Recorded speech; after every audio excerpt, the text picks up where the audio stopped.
పూర్తి వివరాలకు చదవండి రేపటి అక్షర శిల్పం దినపత్రికలో. సోము వీర్రాజునే ఎందుకు పెట్టారు? బీజేపీలో ఇంతమంది ఉండగా ఆయనకే ఎందుకు? బీజేపీ ఈ విషయంలో ముందు చూపుతూ ఉందా? వీర్రాజుకు ఛాన్స్ వచ్చిందంటే అదే కారణమా? ఆంధ్రప్రదేశ్లో ఒకే ఒక స్థానంలో బీజేపీ ఎమ్మెల్సీ అభ్యర్థిగా పార్టీ అధినాయకత్వం సోము వీర్రాజును ప్రకటించింది. సోము వీర్రాజు పేరును ప్రకటిస్తుందని కూటమిలోని మిత్రపక్షాలు ఊహించలేదు. అయితే అధినాయకత్వం మాత్రం చివరకు సోము వీర్రాజును అభ్యర్థిగా ప్రకటించి తమ్ముడే పేకాటే అన్నట్లుగా నిర్ణయం తీసుకుంటుందన్న కామెంట్స్ వినపడుతున్నాయి. సోము వీర్రాజు సీనియర్ నేత కావచ్చు. గతంలోనూ ఆయనకు ఎమ్మెల్సీ అవకాశాన్ని పార్టీ నాయకత్వం ఇచ్చింది. అయితే 2019 నుండి 2024 వరకు జరిగిన పరిణామాలతో సోము వీర్రాజుకు ఈసారి పదవి దక్కడం కష్టమని అందరూ అంచనా వేశారు.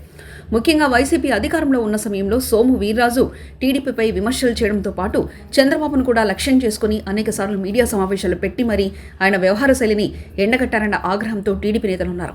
దీంతో పాటు ఏపీలో 2024 ఎన్నికల ముందు కూటమి ఏర్పాటు కూడా సోము వీర్రాజు అడ్డంకులు ఏర్పరిచారన్న అభిప్రాయం టీడీపీ నేతలు ఉంది. సోము వీర్రాజును పార్టీ అధ్యక్ష పదవి నుంచి తప్పించి ఆయన స్థానంలో పురంధేశ్వరికి బాధ్యతలు అప్పగించడంతోనే కూటమి ఏర్పడిందన్న నమ్మకం కూడా పసుపు పార్టీ నేతలు ఉంది. నేటికి సోము వీర్రాజును టీడీపీ కార్యకర్తలు తమకు వ్యతిరేకంగానే భావిస్తారు.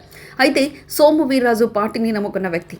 ఆర్ఎస్ఎస్ భావజాలాలతో బీజేపీని రాష్ట్రంలో బలోపేతం చేయడానికి ఆయన కృషి చేశాడన్నది అధినాయకత్వం అభిప్రాయం. అదే సమయంలో ఎన్ని కష్టాలొచ్చినా పార్టీని నమ్ముకొని ఉండాలంటారు. మొన్న కేంద్ర మంత్రివర్గం ఏర్పాటు చేసిన సమయంలోనూ తనకు అత్యంత సన్నిహితుడైన శ్రీనివాస వర్మకు మంత్రి పదవి ఇప్పించడంలో కూడా సోము సక్సెస్ అయ్యారు. పురంధేశ్వరికి కేంద్ర మంత్రివర్గంలో చోటు దక్కుతుందని భావించిన శ్రీనివాస వర్మకు ఆ ఛాన్స్ వచ్చిందంటే అందుకు కారణం సోము వీర్రాజు అని చెప్పక తప్పదు. మరొకవైపు నరసాపురం ఎంపీ టికెట్ రఘురామకృష్ణరాజుకు దక్కకుండా చేయడంలో సోము వీర్రాజు హస్తం ఉందన్న విమర్శలు కూడా అప్పట్లో బలంగా వినిపించాయి.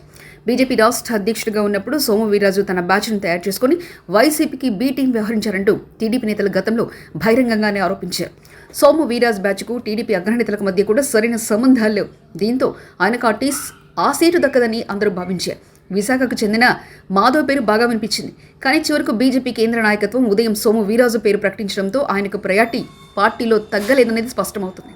అయితే అప్పటి పరిస్థితులు వేరు, ఇప్పుడు పరిస్థితులు వేరని, కేంద్రంలో టీడీపీ మద్దతుతోనే బీజేపీ సర్కార్ నడుస్తున్నందున ఇప్పుడు ఆయన స్టైల్ ఆఫ్ యాక్షన్ కూడా మారే అవకాశం ఉందని టీడీపీ నేతలు చెబుతున్నారు. మొత్తం మీద టీడీపీ నేతల అభిప్రాయానికి విరుద్ధంగా ఈ ఎంపిక జరిగిందన్న కామెంట్స్ సోషల్ మీడియాలో బలంగా వినిపిస్తున్నాయి. మరిన్ని కథనాల కోసం సబ్స్క్రైబ్ చేసుకోండి మీ అక్షర శిల్పం. పూర్తి వివరాలకు చదవండి రేపటి అక్షర శిల్పం దినపత్రికలో.